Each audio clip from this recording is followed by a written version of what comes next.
안녕하십니까. 반갑습니다. 저는 이 자리에 두 가지 마음을 가지고 이 자리에 섰습니다. 첫째, 이태원 참사로 희생된 우리 젊은이에 대한 애도하는 마음, 그리고 이러한 애도 기간 중에 미사일 그리고 ICBM 미사일로 도발을 하는 북한에 대한 분노의 마음을 가지고 있습니다. 이러한 상황에 대해서 이미 윤용호 세계본부장은 이번 평화포럼 34차 평화포럼의 그리고 의미 그리고 지향할 점에 대해서 말씀을 하셨습니다. 그리고 전성배 이사장님께서는 우리가 처한 세계 정세와 또 남북한이 지금 문화 전쟁을 일으키고 있다는 그런 아주 중요한 말씀을 하셨습니다. 그리고 제 앞서서 특강을 해주신 문병철 박사님께서는 한국이 지금 북핵 문제의 본질과 이러한 문제로 인해서 이 안보가 극히 위협을 받고 있는 상황에서 이것을 타개하기 위해서 어떠한 창의적인 방법이 있는가에 대해서 말씀을 해주셨습니다. UN 사무국을 유치함으로 해서 한반도의 평화와 나아가서 통일을 기해할 수 있는 그러한 문제에 대해서 언급을 하셨습니다. 저는 오늘 특강을 우선 북핵 문제의 본질에 대해서 잠깐 언급을 하고 지금 현재 우크라이나 사태에 대해서 말씀을 드리겠습니다.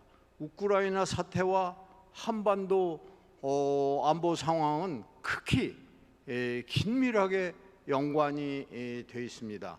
그러한 점을 우리가 인식을 하고 앞으로 어떻게 이러한 문제를 대처하고 나아갈 것인가에 대해서 제가 결론적으로 말씀을 드리겠습니다. 우선 먼저 북핵 문제에 대해서 간단하게 말씀을 드리겠습니다. 지금 국제사회는 세계는 국제 핵질서가 있습니다. 핵질서의 본질은 아까 문병철 박사께서도 언급을 했습니다마는 UN 상임이사국 5개 국가만이 핵무기를 개발할 수가 있고 나머지 국가는 핵무기는 못 만들고 핵물질을 평화적인 목적으로 사용하도록 그러한 구조를 만들었습니다. 그러한 질서를 유지하기 위해서 제네바의 IAEA 기구를 만들어 가지고 그러한 NPT 체제를 유지하는 인프라를 깔아 놓은 것입니다. 이러한 상황에서 이러한 국제 질서의 이 국제 질서는 유엔이 세계가 2차 세계대전을 겪으면서 그 참혹한 비극을 경험하면서 다시는 세계가 이와 같은 비극을 없애기 위해서는 유엔이라는 그런 기구를 만들어 가지고 세계에서 다시 전쟁이 일어나지 않도록 하는 구조를 만들어서 유엔을 창립을 했습니다. 그래서 유엔 창립의 가장 중요한 것은 세계 평화를 유지하는 일인데 그 유지하는 데 가장 중요한 것이 핵무기입니다. 여러분들 아시다시피 일본이 패망하게 마지막까지 저항하다가 패망하게 된 것은 원자탄 2발을 맞고 항복을 함으로 해가지고 세계 2차 대전이 종식이 되었습니다. 그러한 질서를 다시는 또 이 지구상에서 핵무기가 사용돼서는 안 된다는 그러한 신념하에 만들어 놓은 게 NPT 체제예요. 그런데 이 NPT 체제의 국제 질서가 유지되어 와고 우리 한국도 여기에 가입을 해가지고 우리 한국은 많은 원자력을 평화적인 목적으로 발전 목적으로 우리가 사용하고 있습니다. 이러한 체제에 처음으로 도전을 한 것이 북한입니다. 북한은 NPT에 가입했다가 탈퇴를 해가지고서 핵무기를 개발한 유일한 국가예요. 아까 인도, 파키스탄, 이스라엘은 애당초부터 NPT에 가입을 안 했어요. 그런데 NPT에 가입을 했다가 탈퇴를 해가지고 핵무기를 개발해가지고 이제 핵무기를 보유했다고 헌법에 받고 헌법에 규정을 두고 나아가서 최근에 김정은이가 핵 선제 공격을 공언하고 있는 이러한 엄중한 상황입니다. 이러한 상황을 우리가 어떻게 타결해야 될 것인가를 감안할 때 우크라이나 사태가 많이 중요한 거예요. 우크라이나 사태는 우크라이나의 사례는 우리가 저는 외교관으로서 평생 봉정했지만은 주로 안보 문제를 다루고 했습니다. 지난 30년 동안에 우리가 북핵 문제를 해결하기 위해서 많은 외교 노력을 했습니다마는 결국은 성공 못하고 지금 상황에 처해 있는 것입니다. 이러한 상황을 타개하기 위해서 제가 외교관으로 현직에 있으면서 북핵 문제를 해결하기 위한 가장 좋은 사례가 우크라이나 사례예요. 우크라이나 사례는 뭐냐? 소련이 1990년에 해체가 되고 러시아 연방이 탄생했습니다. 그때 당시에 소련이 해체될 당시에 세계의 핵무기의 순위로 말하면은 제일 많이 가지고 있는, 숫자적으로 많이 가지고 있는 나라가 러시아고, 미국이 제일 강하죠. 미국하고 러시아하고, 그리고 세계 세 번째 핵 보유국이 우크라이나였어요. 왜냐하면은 소련 시절에 그 우크라이나에서 핵무기가 많이 조립이 되고 생산이 되는 그러한 산업 체계를 갖추고 있었기 때문에 우크라이나가 세계 3위 핵 보유국이었어요. 이 문제를 해결하기 위해서는 이 미국하고, 그러니까 이미 냉전이 해체됐기 때문에 이 냉전의 해체를 시킨 주역들이 이 문제를 해결하기 위해서 합심을 했습니다. 그래서 미국하고 유럽하고 그리고 러시아가 우크라이나 핵 무기를 갖다가 제거하기 위해서 합의를 했는데, 그 내용이 뭐냐? 우선 우크라이나가 소련 연방으로부터 독립을 했기 때문에 독립을 한 나라가 발전하기 위해서는 돈이 필요해요. 그래서 경제적인 원조를 준다. 막대한 경제적인 원조를 준다는 조건하고, 두 번째로는 핵을 포기했을 때의 안전보장 장치를 해준다. 그러한 가장 중요한 문제를 제공을 해가지고 협상을 했던 겁니다. 그래서 우크라이나에 대해서는 그 경제 원조를 받고, 그리고 더 중요한 안보 문제에 대해서는 우크라이나가 안보의 위기에 처했을 때에는 미국, 러시아, 유럽 이러한 강대 국가들이 안전 보장을 해준다 하는 조건으로 우크라이나가 핵을 포기했던 것입니다. 그렇기 때문에 평화적인 방법으로 핵 문제가 해결이 돼서 우리가 북한의 핵 문제를 해결하는 가장 벤치마킹할 사례가 우크라이나 사례였던 것입니다. 그런데 지금 이 푸틴이 안보 위협을 느껴가지고 우크라이나를 침공을 해가지고 그간의 합의, 핵 포기를 시킨 합의를 완전히 무산시키 버린 거예요. 이 점에 대해서 여러분들이 인식을 하셔야 됩니다. 그래서 그 약속 같은 것들이 휴지 조각이 됐습니다. 그 팽개친 장본인이 푸틴입니다. 그 푸틴이 그와 같은 약속을 어기고 우크라이나를 침공을 했습니다. 그런데 우크라이나 사태는 우리 한반도 6.25 사건하고 6.25 침공, 북한에 의한 침공하고 너무나도 유사한 점이 있는 거예요. 이 점을 여러분들은 잘 유의를 해야 돼요. 왜냐?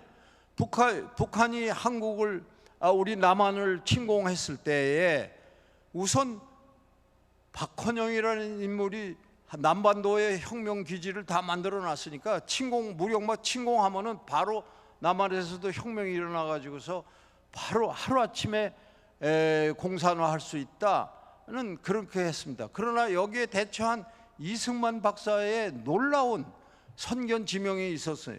이미 이 사회 문제의 가장 약점이 토지 개혁 문제예요. 그런데 이승만 박사는 선제적으로 우리 토지 개혁을 해가지고 농민들한테 토지를 다 줬고, 그걸 유상으로 다 그 지주들한테 돈을 다 지불하고 그 토지를 농민한테 돌려줬기 때문에 공산당 김일성이가 의도했던 것이 전혀 먹히지 않은 거예요. 그것은 이승만 대통령이라는 탁월한 지도자가 선견지명을 통해서 선제적인 조치를 해놔가지고 농민의 마음을 가졌기 때문에 6.25에서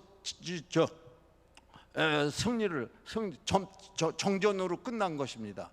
그와 같이 그리고 자기네들이 공업력이 우수하다고 생각하고 강하다고 생각을 해가지고 우리 약체인 남한을 침공한 거예요. 그와 마찬가지로 지금 우크라이나, 근데 그 한국이 왜 중요하냐면은, 그런데 이제 미국도 실수를 했죠.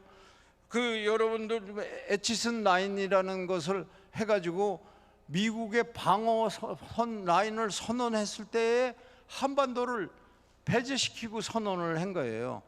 일본하고 필리핀 이런 라인으로 미국의 방어선을, 이게 방어선이다라고 했으니까 오판을 한 거예요. 김일성이하고 스탈린이 오판을 해가지고 한국은 침공을 해도 미국이 참전하지 않을 것이다. 왜냐 하면은 방어선에서 배제를 시켰기 때문에. 그래서 미국의 책임론이 나오는 거예요. 그러한 상황에서 이 김일성이가 남한을 침공한 겁니다. 그와 마찬가지로 지금, 그런데 한국이 중요한 것은 법화전이 공산 세력에 맞서는 가장 전초 기지이기 때문에 이것을 무너뜨려야만 공산화를, 세계 공산화의 성명이 이루어질 거라는 세계적인 전략적인 판단에서 6.25가 일어난 겁니다. 그런데 우크라이나는 러시아의 가장 중요한 법화존입니다. 가장 중요한 국가예요. 그런데 이 국가가 우선 젤렌스키라는 지도자가 코미디언 출신이고 마약 중독 혐의를 가지고 있는 사람이기 때문에 이 지도력이 약체라고 본 거예요. 그리고 나토에 가입하지는 전 단계이기 때문에 침공을 해가지고서 김일성이가 남한 치듯이 푸틴이 우크라이나를 쳤어요.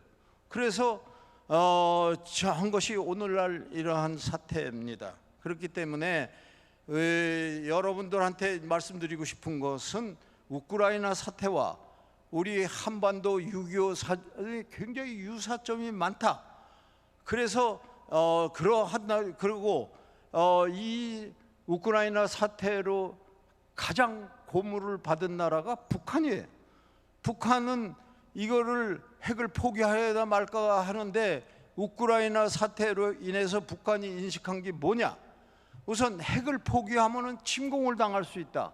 핵을 포기하면은 생존이 불가능하다는 걸 우크라이나 사태로 인식을 해서 핵을 절대로 포기해서는 안 된다는 인식을 갖고, 그래서 더 강화를 하고 오늘날 도발을 하고, 지금 애도 기간 중인데도 불구하고 한미연합군 사령 훈련 연장을 구실로 지금 미사일을 막 발사하고 있고 안보 위협을 증대시키고 있는 것입니다. 아까 저 말씀드린 대로 북핵 문제는 우리의 생존 문제이기 때문에 이것을 아주 우리의 가장 안보에 중요한 문제입니다. 그래서 이러한 문제를 해결하기 위해서 우선 우크라이나 사태에 대해서 간략하게 말씀을 드리겠습니다. 우선 우크라이나 사태에 우리 이런 목차로 말씀을 드리겠습니다. 전쟁 목적은 말씀하신 대로 우크라이나가 나토에 가입하는 그런 거를 막기 위해서 탈군사를 막기 위해서 푸틴이 선제 공격을 한 겁니다. 지금 처음에는 아주 젤렌스키 지도력도 약하고 그런데 오판을 했어요. 젤렌스키가 놀랍게도 국민의 지도력을 발휘해서 국민을 단합시켰습니다. 단합시킬 뿐만 아니라 서구의 지원으로 지금 전쟁이 푸틴의 의도한 대로 전격적으로 이것을 해결하려고 했던 것이 실패를 해가지고 지금 여러 가지 러시아가 어려움을 당하고 있습니다. 그럼에도 불구하고 푸틴은 지금 동부의 지역은 이미 친러시아 경향의 주민이 많이 사는 곳이고 해서 동부 지역의 4개 주를 러시아의 영토로 병합 선언했습니다. 근데 영토가 생기면은 그것을 국제사회로부터 인정을 받아야 되는데 아직 그 인정한 나라는 유일한 나라가 북한이에요. 북한 하나만 인정을 하고 다른 국제사회가 보이콧하고 있습니다. 이러한 상황에서 이미 병합을 하고 이것이 열세가 불리해지니까 푸틴이 뭘 했습니까? 국가 동원령을 내렸어요. 근데 여기에 러시아 국민이 저항을 했습니다. 그래가지고 푸틴이 이 국민 저항에 직면을 해가지고 동원령을 취소해가지고 지금은 발런티어 지원자를 모집을 해가지고 4만 6천 명을 지금 훈련시키고 그 훈련된 병력을 투입을 할 거예요. 그만큼 제가 말씀드리는 핵심 요지는 아무리 독재자다 하더라도 국민 여론이 함께하지 않으면은 후퇴를 하는 거예요. 그만큼 이 국민 여론, 국제 여론이 굉장히 중요한 겁니다. 여기에서 지금 그래서 이제 지금 그 선포를 하고 동원령도 내리고 계엄령도 내리고 이렇게 돼가지고 그 4개 주는 지금 법률적으로 러시아 영토가 됐습니다. 물론 국제사회가 인정하지 않지만 그런데 거기에 대해서 지금 젤렌스키 우크라이나가 계속 미국 서구의 지원을 받아가지고 무기 지원을 받아서 공격을 했기 때문에 지금 러시아가 코너에 몰리면은 핵무기를 쓸 수 있다, 이런 문제가 제기되고 있는 겁니다. 굉장히 지금 국제사회가 많이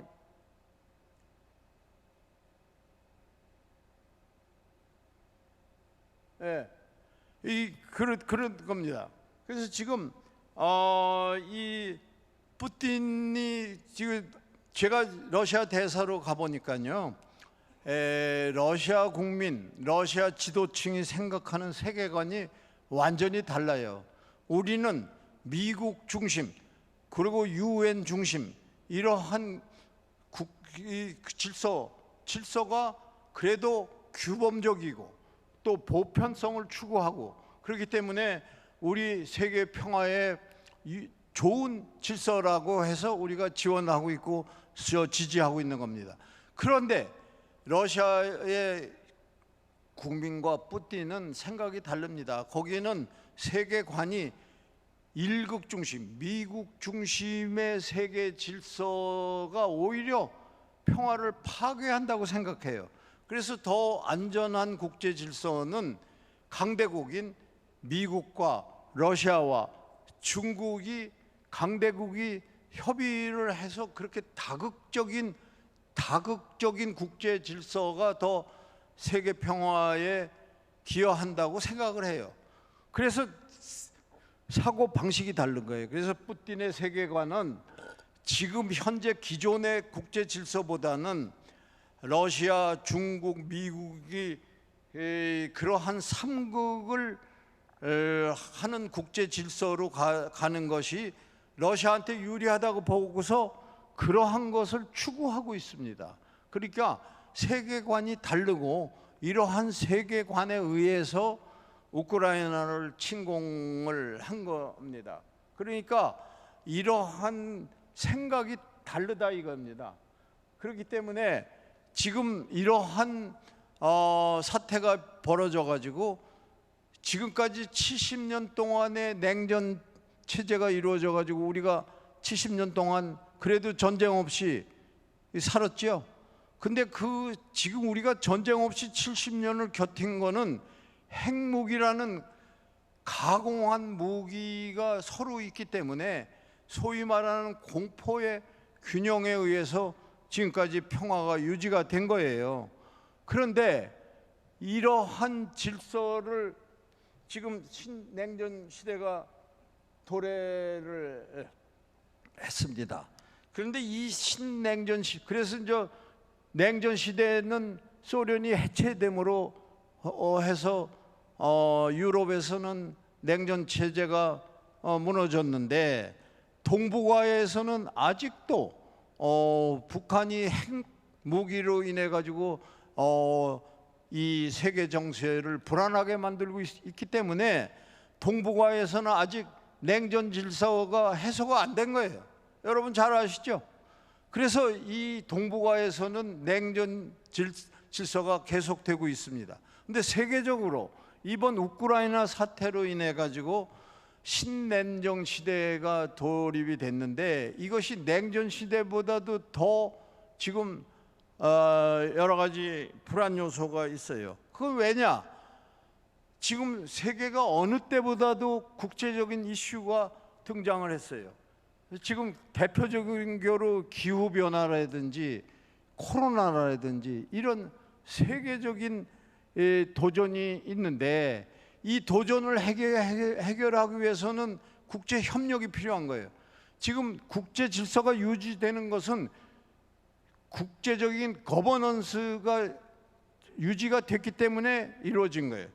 여러분 잘 아시는 헨리 키신저라는 세계적인 석학이 지금 세계가 불안해지고 있는 것은 국제적인 거버넌스가 무너지고 있기 때문에 지금 여러 가지 문제가 발생하다 이렇게 얘기했어요.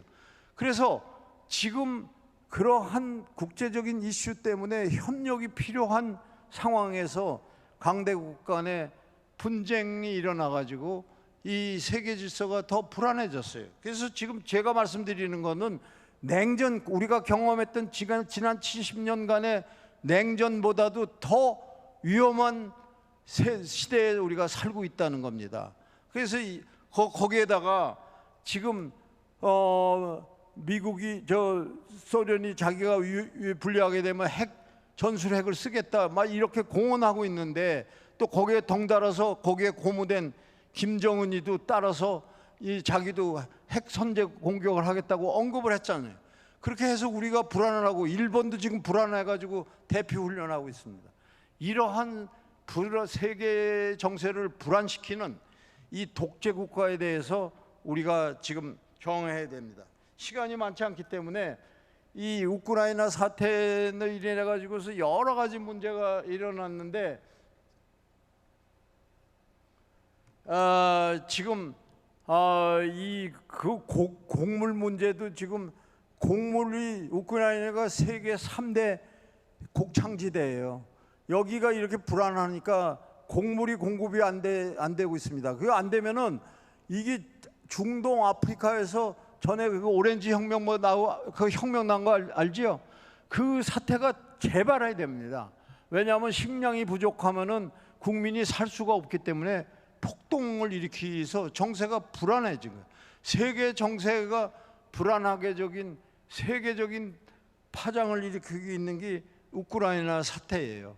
이러한 사태를 우리가 잘 극복을 해야 되기 때문에 이것이 하루속히 빨리 종식이 돼야 되는데 지금 굉장히 어려운 상태가 있어요. 그래서 이거를 어느 정도 선에서 타협을 해야 되는데, 저는 이제 세계가 지금 핵전쟁의 위협이, 만약에 핵전쟁이 일어나면은 전 세계가 엉망이 됩니다. 한반도도 안보가 더 위협되고 거기에 고무될 지도자가 김정은이에요. 이러한 위험한 지도자들이 이 세계를 통치하고 있는 이런 상황은 해소가 돼야 돼요. 그래서 우리가 뭘 해야 하느냐? 지금 저 미국 중심하고 이러한 체제가 자유주의 대 독재주의의 구조로 지금 가고 있다 이거예요. 그래서 이러한 상황이 지금 작금의 국제 현실이에요. 그러면 여기에서 우리는 무엇을 해야 할 것인가?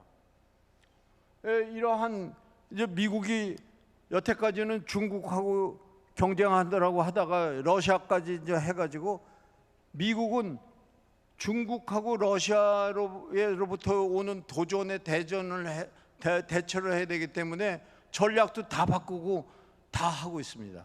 그런데 지금 중국이 미묘한 입장을 보내고 있어요. 러시아가 핵무기를 쓴다고 하니까 이 불안해진 거는 중국이에요.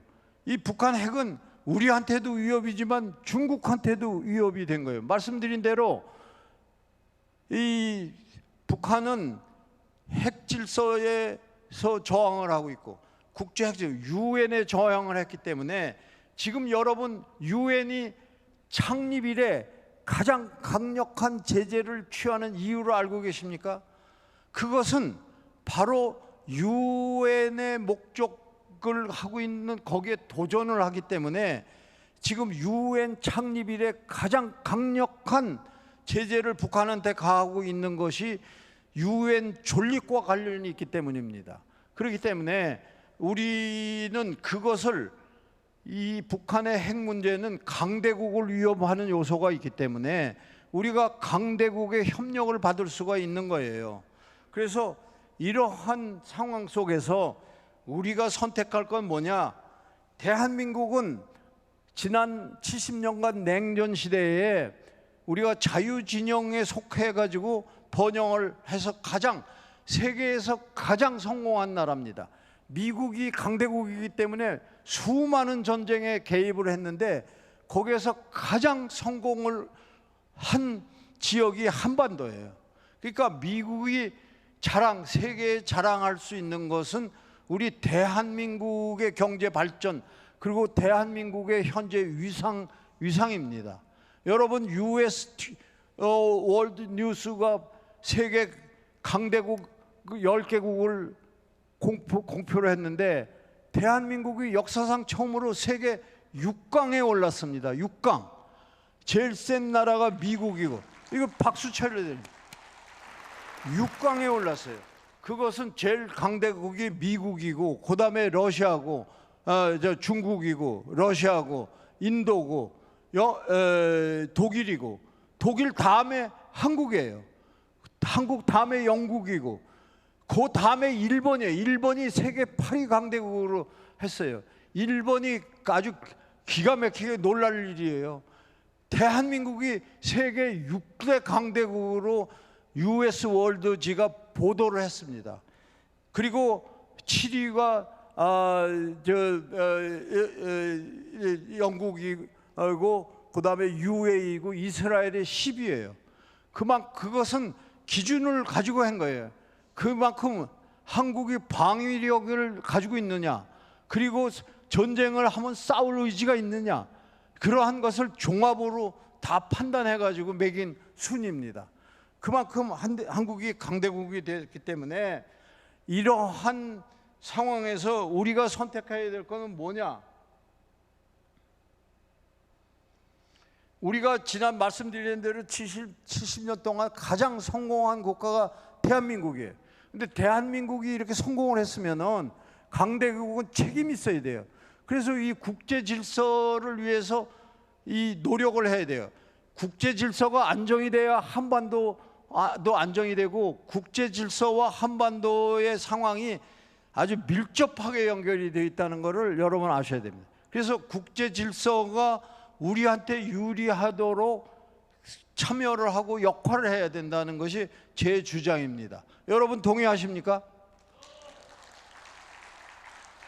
그래서 이 인간도 마찬가지고 새 국가도 마찬가지예요. 완전한 중립이라는 없습니다. 우리가 인간도 전부 다 모든 세계 인권, 여러분도 다 포함해가지고 어디에 소속이 돼 있어요. 어느 편을 들게 돼 있어요. 내 사상과 생활 환경 모든 거에 따라서 편을 들게 돼 있어요. 그래서 대한민국이 지금 진보하고 보수가 싸움을 하고 있는데 편을 들어서 그렇게 된 거예요. 그렇기 때문에 우리는 올바른 편에 들어서야 되는데 우리가 편을 들은 기준이 뭐냐? 그 주체가 세계적인 보편적 가치를 추구하느냐 안 하느냐 하는 문제예요. 여러분, 인권을 존중하는 체제에 살고 싶습니까? 무시하는 체제에 살고 싶습니까? 인권이 존중돼야 되는 편에 서야 될 거 아니에요. 그렇기 때문에 우리한테 유리한 편에 서서 우리가 역할을 해야 한다는 게 주장입니다. 그래서 앞으로의 대책도 다 마찬가지예요. 그래서 제가 이제 결론을 시간이 다 돼가지고 결론 대책을 하겠습니다. 앞서서 우리 전선배 이사장님께서 문화혁명이 하고 왔는데 우리가 문화혁명에서 승리해야 됩니다. 그렇기 때문에 이 효종 사상, 문선명 사상에 우리가 거기에 편에 서서 싸워야 합니다.